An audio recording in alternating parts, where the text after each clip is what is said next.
Welcome to our newest exhibition here at the Peoria Art Guild. We have Lori Reed and Ray Standard in visual poetry.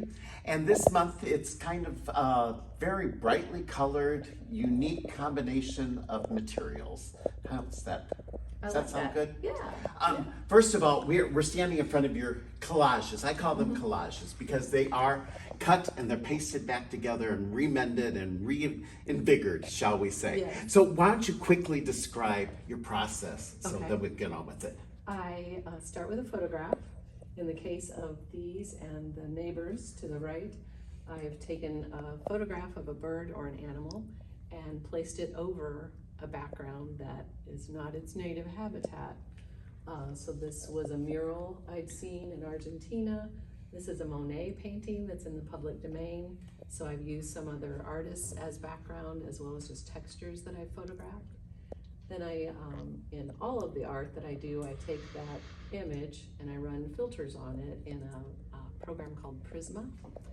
Then I pull up maybe 8 filters on my big screen and decide which 3 or 4 play well together as far as a variation in tone and color, texture. I print those out onto sheets and I have cut lines because some of these are very precisely cut in Well, quarter if the inch. people can't tell, but when they get here, they're going to notice just how linear the surface is because every single line overlaps just a little bit and it creates this wonderful texture matrix that I think is really exciting. And some of these I'm now cutting freehand without the ruler so that I get a little more movement to the pieces. But I end up with sheets that look like this from the various filters that I can easily go back and find. I want to cover up part of row 1. Well, it's still in its It's still there. sheet. So you still have it. Yeah, so my background in career was graphic design, so I think you start to see This is the that. graphic portion Yeah. of that. Yes. But the design is really great because I don't think of it as graphic design. I think of it as just strong imagery that you're putting and placing us either against it or within it or some kind of really remarkable mix of all of that. What we did put together here were all of your animals. So that we had here a selection of group of animals, birds, anything that was living at the time. And how do you determine what kind of image you're going to use in your work? A lot of times it's like, oh, I loved this shot when I took it in Miami of pineapple, or not pineapple, but a palm tree with that fruit, and thought, okay, maybe I can use that as a background. And then looking to find something that survived on top of that very active background. In this one, I decided to put a rabbit in a Van Gogh painting. And so I've actually got in the body of the rabbit, I usually hide something in everything. So there is Van Gogh handwriting from his journals is in the rabbit. This one has gold leaf, this one has paint, this one has a bunch of numbers. Yes, I did pencil notice the numbers here. It's kind of, and they're not like a lot of artists like Jasper Johns or Jim Dine have literally written in numbers or used them as part of the imagery. I particularly like this bird here and how you got in the background. You have like a ledger sheet. Yeah, someone gave me a ledger from Civil War era on this beautiful blue paper. So I cut out the photo of the bird, laid it on top of the ledger, and then this was a handmade paper and a marbled paper, photographed that image to then run my filters on, and then in the final layer I've taken some of the original ledger and glued it on top of the photograph of the ledger. So I'm kind of messing with your mind a little bit as to what you're seeing and what's... Well, I think it's fun because it doesn't make it quite so precious that it all has to be this perfect piece of paper or, you know, canvas or whatever that most artists do. As we come to this wall, we're going to introduce Ray's work now and explain how you and Ray came to be the duo for this exhibit. Ray and I have known each other for probably 20 years, and we are part of an art group of 6 women, all from the Galesburg area, who are mostly ceramic artists, but we call ourselves the Art Sisters, and we meet about monthly and we'll kind of workshop our art together.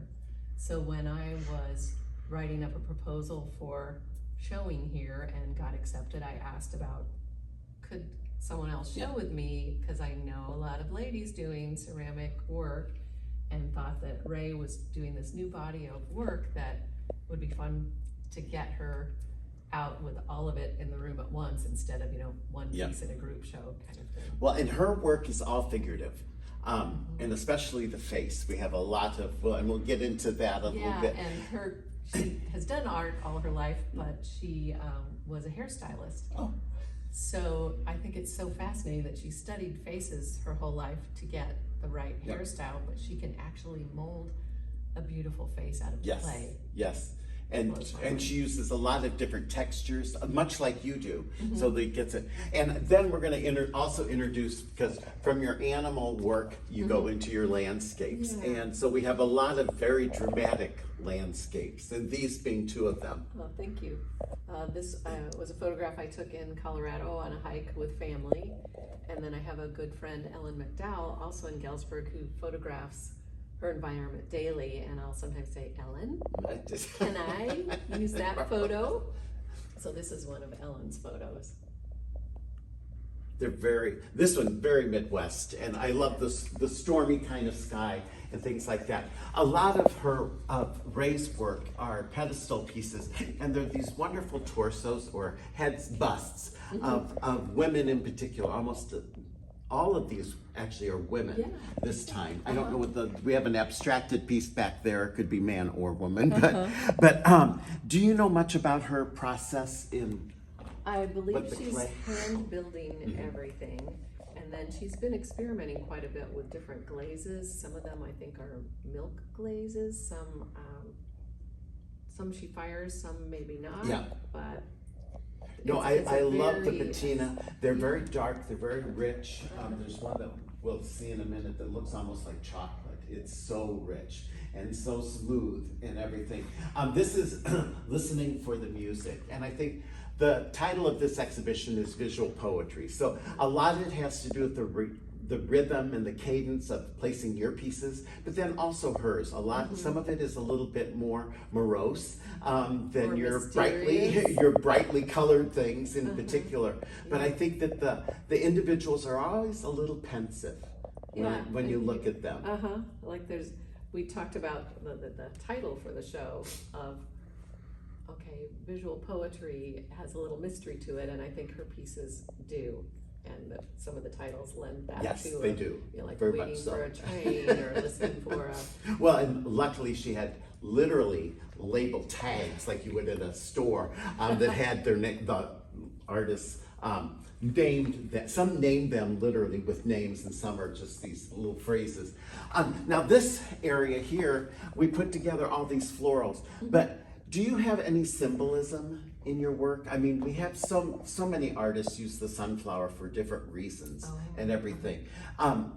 Do the flowers mean anything? We've been to your house, so you have wonderful gardens and the backwoods and everything. Yeah. So is that part of what's in play here? I would say it goes back to my mother and grandmother, who always had big gardens, and from the time I was able to walk, they were pointing and gesturing and smell this, and so flowers and nature are just the thing that give me peace and happiness, and going out into the sunflower fields outside of town is a tradition for us, and so I like to then make art with that once I come back with the photographs. And are there, like this one, is this a specific garden? That's in the Keukenhof in the Netherlands. I went there last spring to see the Vermeer show, and so I went to see this gorgeous garden of all bulbs. Yeah. So yeah, I had to do something with that. I do know you and your husband love to travel, and obviously traveling lends itself to lots of wonderful pictures as well as memories. And I think you try to appears that you try to impress everybody with those memories that you have, that may be hidden in your mind, and then you express them. This is obviously one that most people around here will notice because it's the world's most beautiful drive. Yes, so indeed. it's grand view, but it's also grand view on a very bright day. Yes. It's not on an autumn day with so much color and things like that. Instead, you let the light really work for you. And I love this area where, to me, it feels almost like a cathedral feel where these trees are behind these, and it's just this space that I just find to be very elegant. And in this one, I've embedded some vintage postage stamps that have Teddy Roosevelt, Had like his and if summer any people homes. don't know that Teddy Roosevelt referred to Grandview Drive as the world's most beautiful drive, and so that's WMBD. Right. That's the call letters. It's interesting that you talked about Ray and her work being a stylist, and here each of hers are coiffed uniquely Yes, because they are. each one is hand done, and it seems to be almost like she's just kind of massaging almost the clay into these wonderful stoic individuals that are just standing Where you're wondering, so proud. is that a hat? Is it her hair? But it's a beautiful foil to the face. Well, and Jeff and I appreciated the values that we have in here, and then with your two rock formation Yeah, good pieces placement. that are really quite wonderful. And these are from your travels. Yeah. I think Brittany wished that one of them was, which was it? The Garden of the Gods Garden of of the Gods. Colorado. I said I'll just say it's that anyway. Like, Well, I try in my labels not to identify, so Yeah. that you can bring, right, maybe this is your favorite nature scene that's not right. in Not Peoria. Grandview. you know? It doesn't have Yeah, to be. but the viewer can bring something of themselves to it. I found these really interesting because these are the only two that don't have landscape-ish kind of these are study 31 and 34. Yeah. So what were you trying to accomplish in these?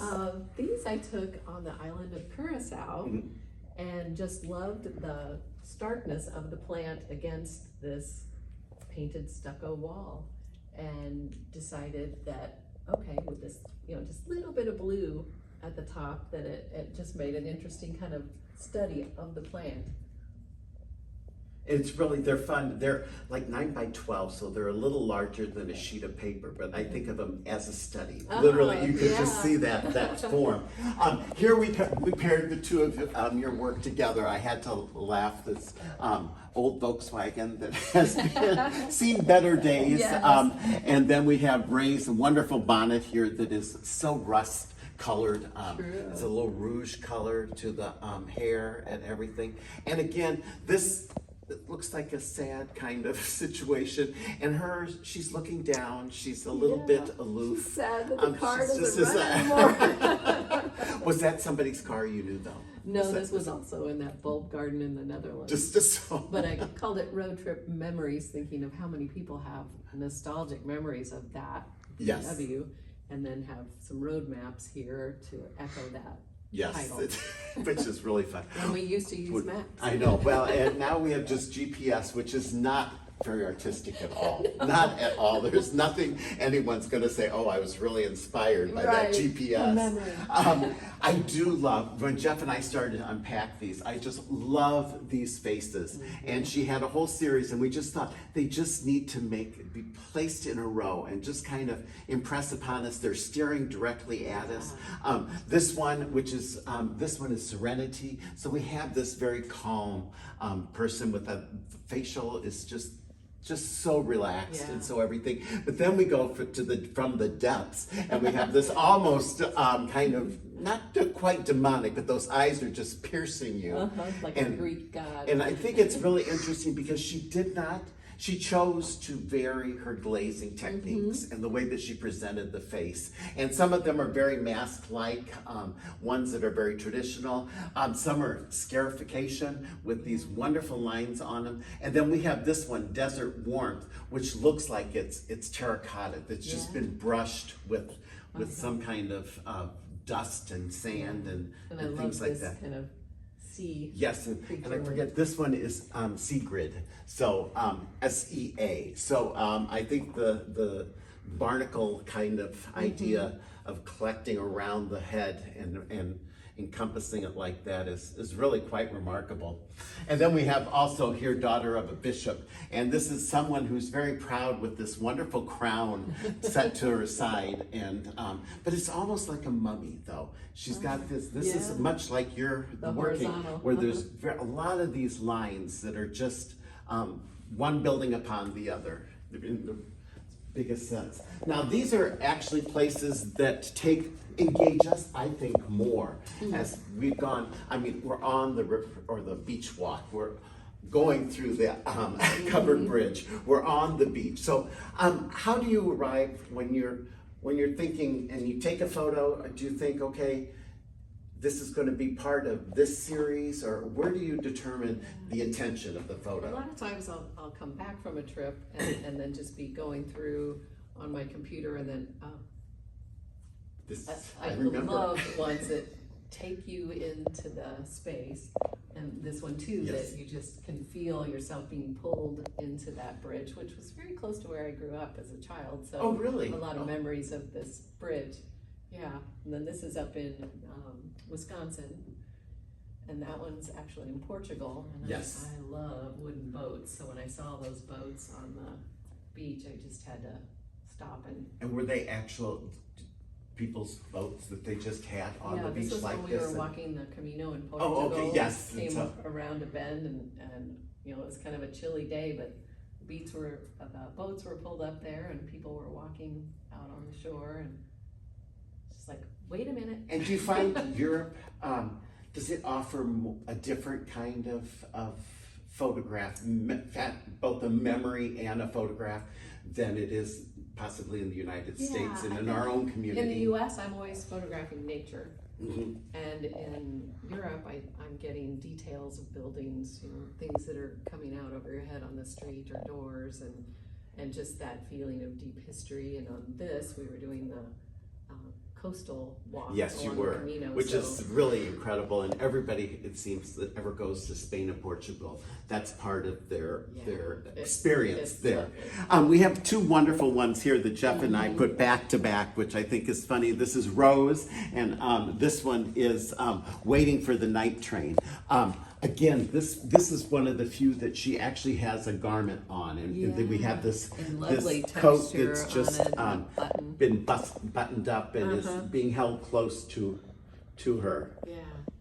And It's again, like if she's waiting for the night train, she's probably on the bench facing that's the other the other way. way, and just like not really taking it all in. And some of her other ones, which I think were really remarkable, because the clay body is so different here, and the idea, this is the one that is probably most decorated, if we should call it that.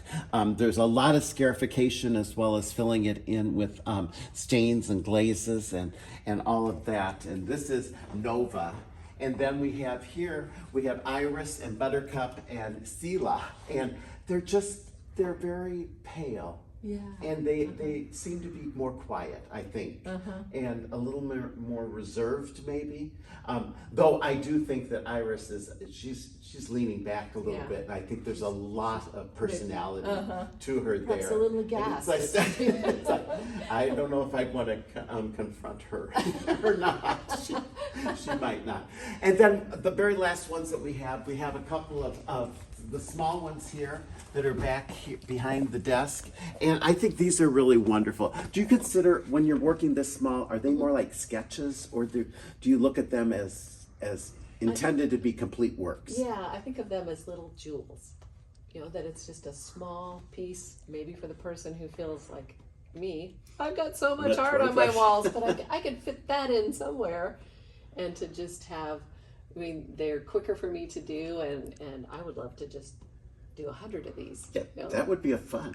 We'd have fun Do a new installing show. those. We'd have fun installing those. I think the other thing is these are all very details of nature. We're right up against the Peoria. We have this wonderful little bluebird. And tell us a little bit about, because the bluebird is a friend of yours, or somebody you knew took this photo. Took that photo, and I asked if I could use it in my artwork, and he said, yeah, I'd love to see it. So then I put it on top of a Renoir, and just kind of, I like it better than Renoir's. If I may say so. It's like, if Renoir would have had a bird fly in. This is You how know, it so would that have you've been. got something in the foreground as well as his lovely landscape, but to give you something that's right there in front of your eyes.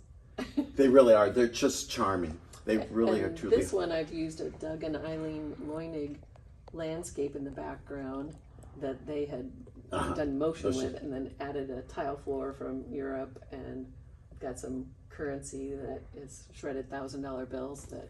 And I will say that we have a list with all of the little details that you know of that you put down on paper for so everyone can enjoy.